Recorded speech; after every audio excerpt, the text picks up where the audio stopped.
Hello, hello, and welcome back to New You Wow. I am your host, Yvonne Nobles, and today we are so honored to be joined by Janet Kafadar, an eternal truth teller, online business coach for Black life coaches, and host of the podcast, The Truth About Show.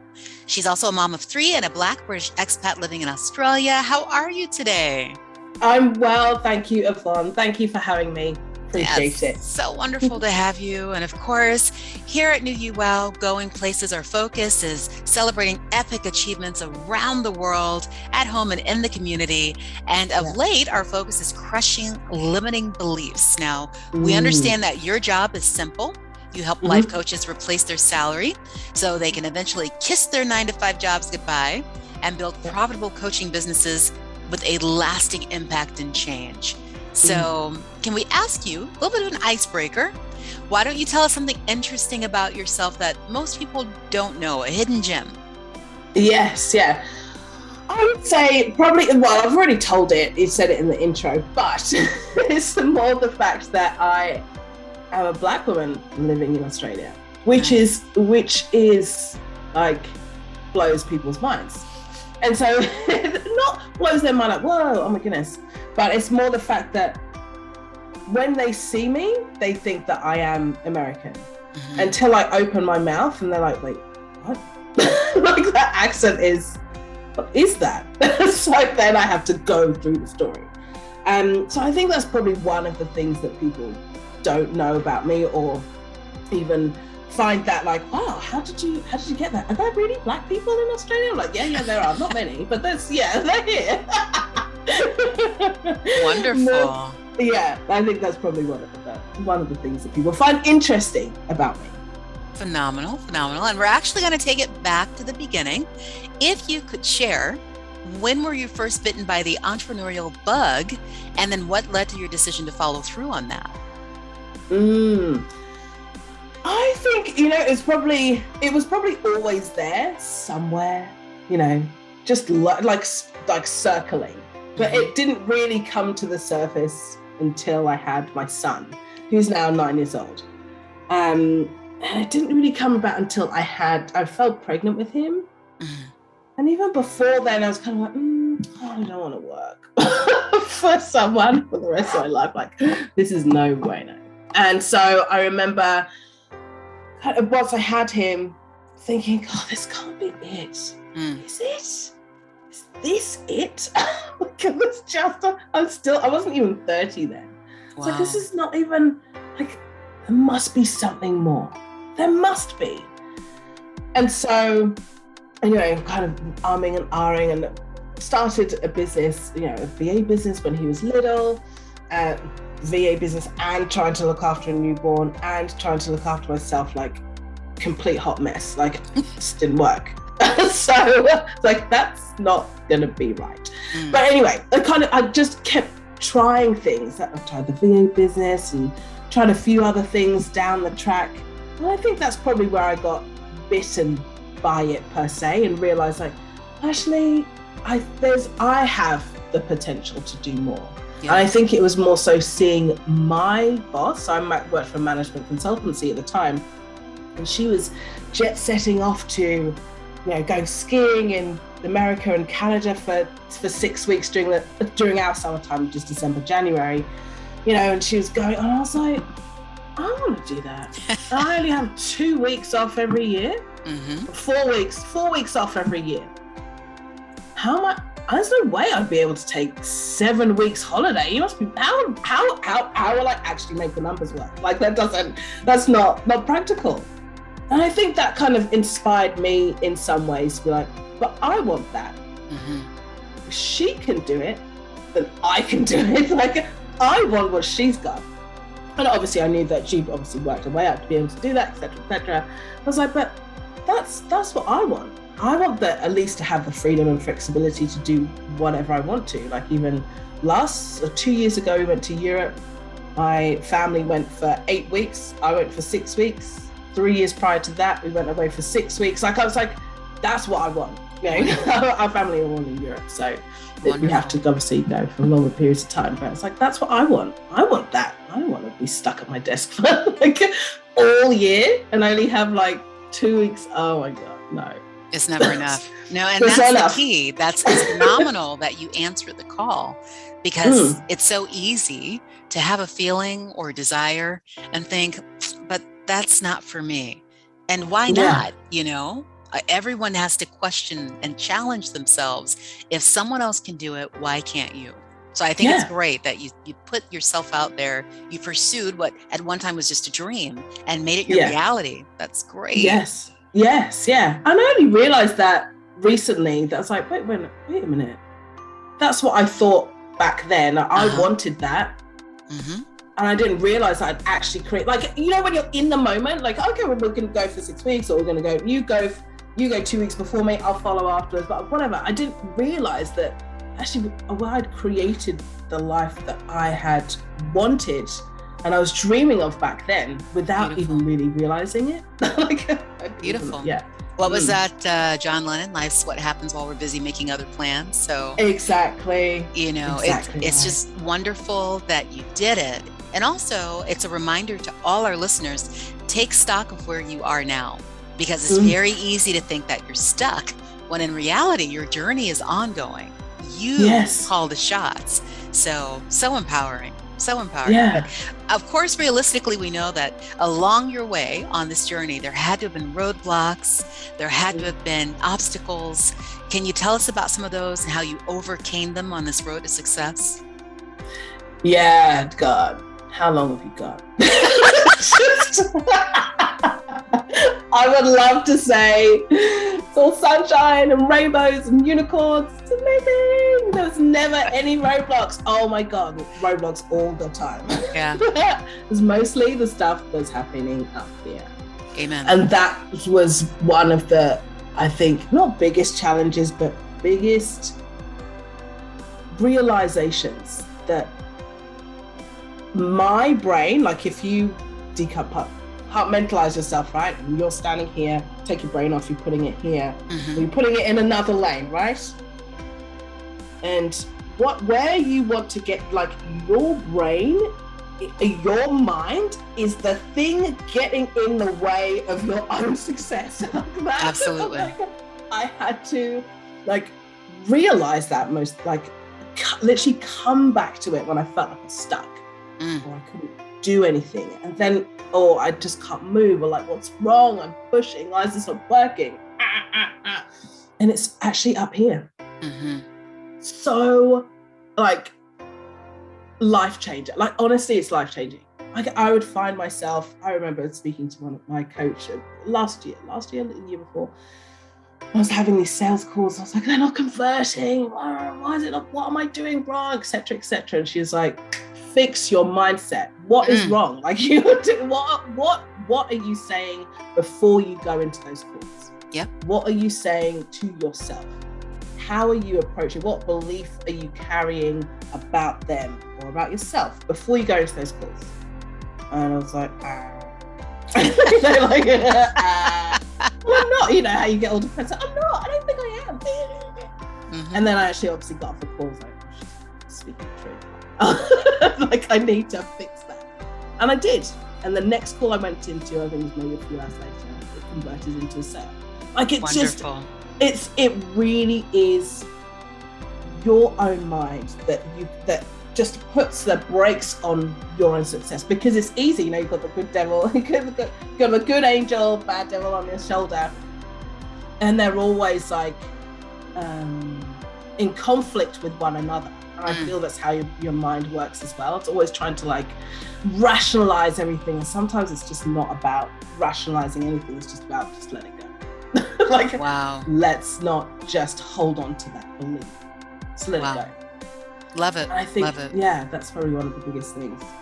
No, and it's a priceless gem, a piece of advice that, you know, you just have to get out of your own way, you know? Yeah. If we just stop doubting and instead embrace, and it's not a question of when or possibly if, but this is definitely going to happen. That's when amazing things unfold. So that is great. That's right. It's the holding on to that belief, and it's hard, and it can be hard. Oh yeah. But it's just, I always believe like God has he has unwavering faith in us.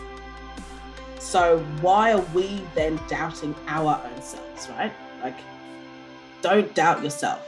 He doesn't doubt you. You're the only one that's putting that on yourself.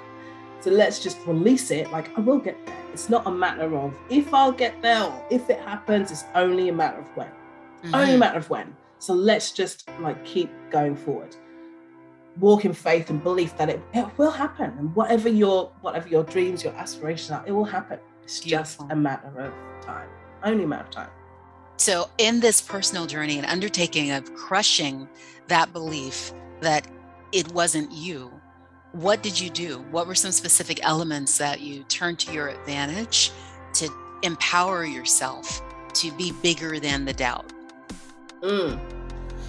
I think for me, it was because business is such a journey anyway, but answering more of the calling as to who I really wanted to work with, who I really wanted to speak to. And I think that was hard. Yeah. Like I didn't realize that that's what I was avoiding. But it was recognizing that I work with Black life coaches. And before it was all very general. You know, I worked with, I think at first it was, when I transitioned out of my previous business, it was working with women who wanted to get their coaching businesses going. Okay. Then it transitioned into women of color who were wanting to do the same thing. Then I just straight up said, I'm just working with Black life coaches, right? Like I was like, and I looked at all of my clients. That's who they were. Wow. Right? They were all beautiful Black women. And I just said, well, that's what I'm doing. That's what I'm going to say. And being a voice for them, I think has been being a voice, being an advocate for them, right? To see them shine, to see them literally, I want to see us, more of us rise up, right? More of us to be seen, to have our gifts and our work out there in the world, because when I'm honestly blown away by the work that my clients do, I'm like, oh my God, you are just amazing. I want to see more of them rise up. So I think honing in and narrowing who I want to I'm called to work with was, I think, was huge. And that probably only happened this year. Look at that. So 9 years ago, you started the journey, but this year, the light bulb goes off. And, you know, I think too, it's fantastic what you're striking gold here, because when you can help someone save time on their journey, there is no price tag on time. So in essence, you've condensed down 8 years and you had someone catapult very, very quickly to their success. And the same conversation I had earlier today, that if you can hone in on those three things, who am I? What is my purpose? And who do I serve? Yeah. Everything clicks. So everything clicks. Wonderful. That's right. Wonderful. And sometimes I think a lot of my clients get caught up in this as well. Like the purpose is hard. Like when I first started, I was like, I just need to find a way to like keep my lights on in my house and pay my mortgage, of course, and feed my kids. So what can I do to be able to find that? And sometimes you can't uncover that. Sometimes in a matter of months. Actually just takes doing the first step. What can I do now? What can I do? Who can I serve now? What can I do now? And it's that momentum that will breathe more clarity, and then it just keeps unrolling and like an onion, like peeling back, and you'll get there.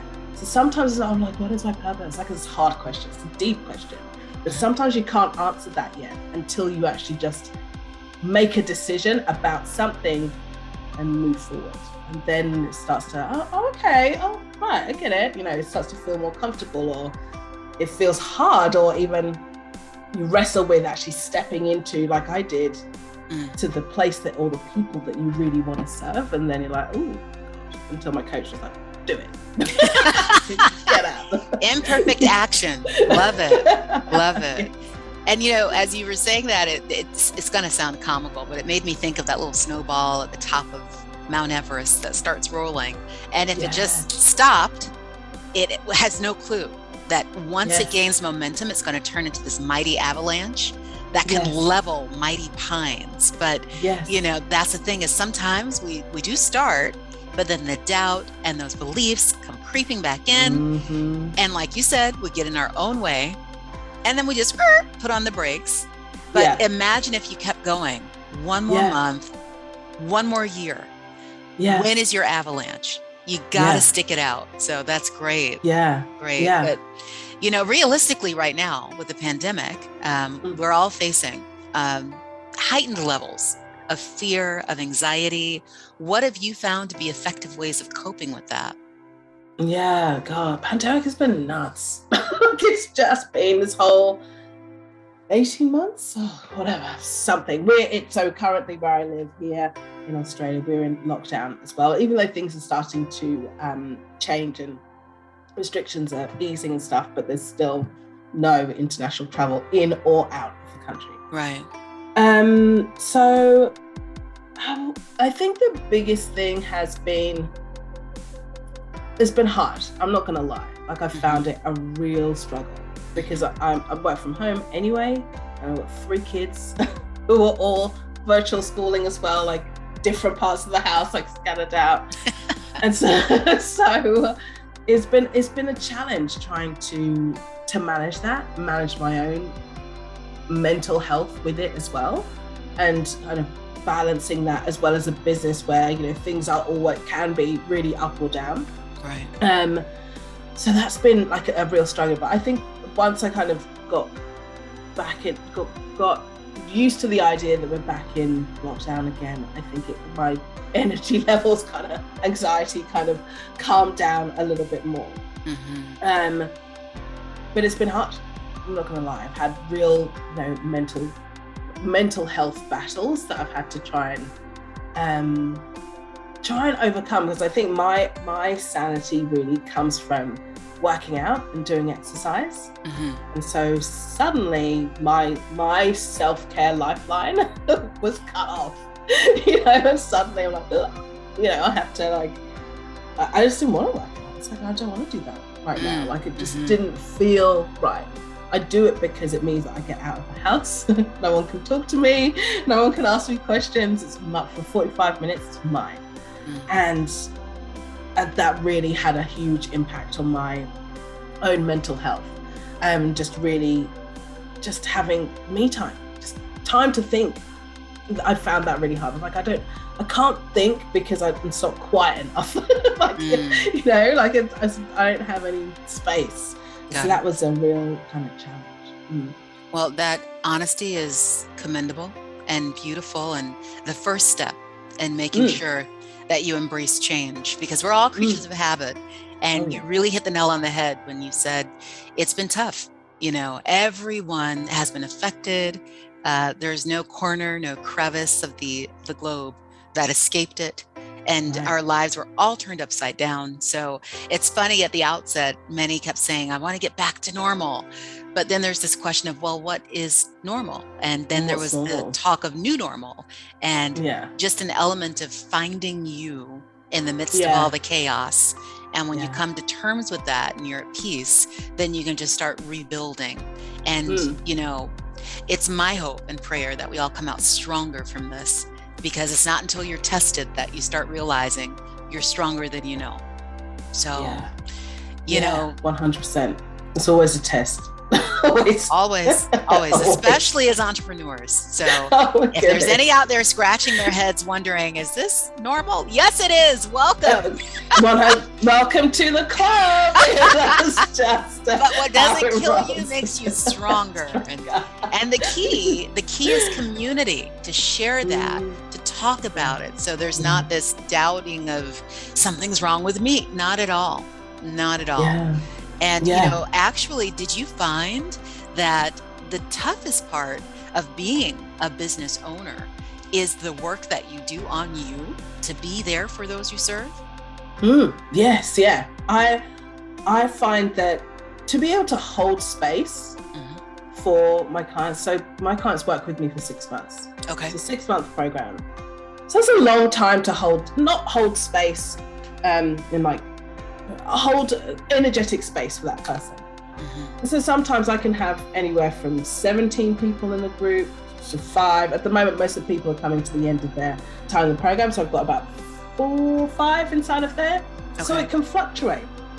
But I found that I've had to do that work on myself, in my mindset work, energy work, even coaching as well. And you have to. I think it's an ongoing thing to be able to show up for them.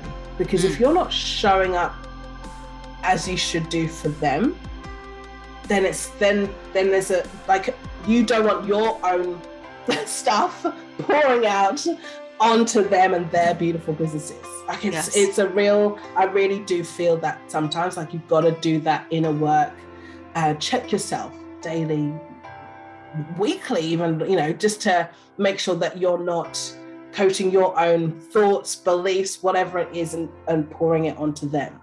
And I don't think a lot of people talk about that. Mm-hmm. So self-acclaimed coaches out there who say that they are, and I'm like, but I feel like you're putting your own beliefs on that, and I don't think that's fair for the client, not at all. But no one talks about the amount of inner work that you have to do. It's not about strategy, it's all the work that happens inside. Absolutely. Yeah. And it's such a solid point. It needs to be more of the conversation, so people are aware, the best way to serve, because you can't pour from an empty cup, but you want to make sure that what you're doing is quality, and you only have the quality if you put the work on you. So agreed. So agreed. Now, in light of the fact that you're still going strong, who or what would you say are your top 3 sources of inspiration? Top 3 sources. So this is going to sound a little bit odd. So one of them being TV shows, which is, I watch a lot of TV shows.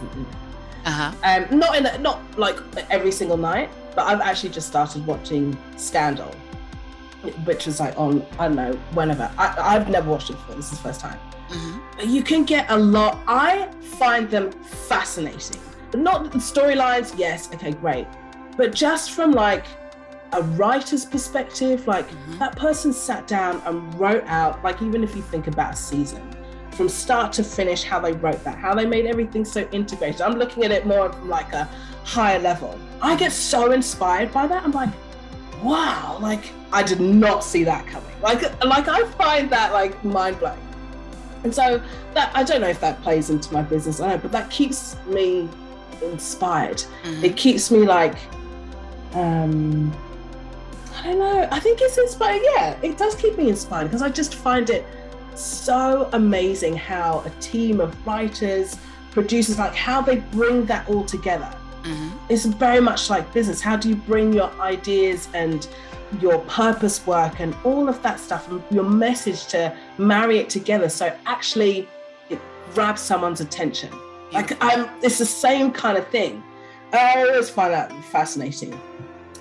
Or even like improvisation. I've been watching a lot of improv comedy and improv music. So there's some guys, Mark Rebellet, and there's a freestyling guy called Harry Mack. Like, I watch their YouTube videos and I just see how they take something from one note, and it just like becomes this like whole song. I'm like, wow, that's amazing. And so that kind of stuff I find so inspiring to watch and to be a part of. Like, how did they do that? What was their thought? Like, I'm just nerdy, I think. I think that's just so those kinds of things. And music, I like listening to music and dancing. It helps keep my vibration and energy up.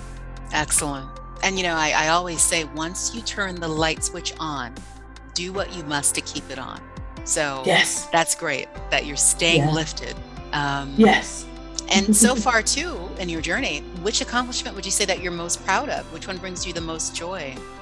I would say probably the last 18 months has probably been the happiest I've felt about my business and about my journey so far, I'd say, and how it's come to light. I think just seeing seeing my clients, but also seeing my community as well. I also have a Facebook group as well, and people can come along and join me. Has been great to see actually just a community of sisters all come together. Fabulous. And feel like they can be seen and heard. And I think that's been one of the biggest things, that a lot of spaces in these online streets, a lot of us Black ladies don't want to show up and don't necessarily want to say what they actually want to say in a group without feeling like someone's gonna like shut their comment down, not feel seen, not feel heard, you know, and then it has a huge impact on how, especially if you have a business, being visible. You don't want to be visible because you're like, someone's going to come for me. Like it's such a weird, not weird, but it's just basically how it is for us, right? So I've been like, feel blessed that I have a community of women clients and a community where they feel like they can actually be seen and heard and they're represented. Like I'm just like you. Maybe the accent's not the same. Still the same. But everyone has a story and everyone must find and use their voice. So yes, wonderful, absolutely. Wonderful. In fact, why don't you tell us a little bit more about what you're working on now? Any things you have coming in the pipeline that we should be on the watch for? Yes, yeah. So so you can find out more about me at janetkafadar.com. That's my website. And I have a coaching program, as I've mentioned, called 9 to 5 to Freedom, where I support my clients to help them actually put the steps in place to replace their salary so they can actually eventually leave their jobs. So that's an awesome 6-month container with other sisters that look and sound like you, all on the same path and same journey. So probably at the time of this, the enrollment will be closed, but enrollment will open again in January. Okay. And I have a challenge coming up called the Visibility Challenge, which is all ways to help if you're looking to get clients, you're looking to get your coaching business off the ground. We share, there's 5 days of like tips and tricks and strategies for us Black life coaches to be able to actually get yourself out there and without feeling like, oh my God, I can't do it. You know, as many say, I hate social media, I don't want to do it. Well, I will help you with just some easy ways to help you kind of get more visible. Essential support in your corner. That's great. Yes. I'm going to make sure all your contact information's included in the description. Awesome. Curious about your opinion on this. Do you choose your calling or does your calling choose you? And why do you say so? I think it's a mix of both. I think you've got to be quiet enough to be able to listen and lean into that, because I believe we all have it. And I think that a lot of the time it's just ignored. Large majority of the time, people just, I can't do it. No, that's not. Brush it off and just never think about it again. I think you've got to be quiet enough to actually hear it and lean into it and follow it. I think it's a mix of both of them. And that's, as we say, it's only a handful of people in this world that actually follow their calling and their purpose, the work that they're meant to do. Wonderful. Yeah, you make me think of the likes of Oprah Winfrey or Maya Angelou, and if they had decided they weren't going to listen to that voice or that calling that said, go this way, how different would our worlds be without that influence and that presence? So when we don't listen to that inner voice, we are actually limiting not just ourselves, but others that can very much be depending on us to step up and speak up. So I like that point. That's nice. Right. It's that kind of thing of, even when you do it, and it's happened to me even on my own journey where I was like, I had to go back to work for a period of time, etc. Well and good. And I was still like, and I really did just put it to the side. I was like, I'm not gonna touch my business. I'm not gonna think about starting up again, because I've closed the other business I had. And it was almost like God was tapping me on the shoulder, like constantly, like, hey, this is not what I chose for you. You're not listening to me. Like it honestly felt like that. And I was like, no, I'm not. I would see something, even like close it, like, no, I'm not going there. And it, literally weeks, months went by. I was like, okay, all right, I'm listening. I'm listening now. that kind of thing. And that does happen. And it is that you will, if it's not what you're supposed to be doing, you'll constantly be pulled back to where you should be going. Yeah, wonderful. Well, we're glad that you are where you're supposed to be. Our last question today is, if it were possible, hypothetical, but if it were possible for you to go back in time 20 years and confront your younger self for 2 minutes, what do you say? What are you telling yourself?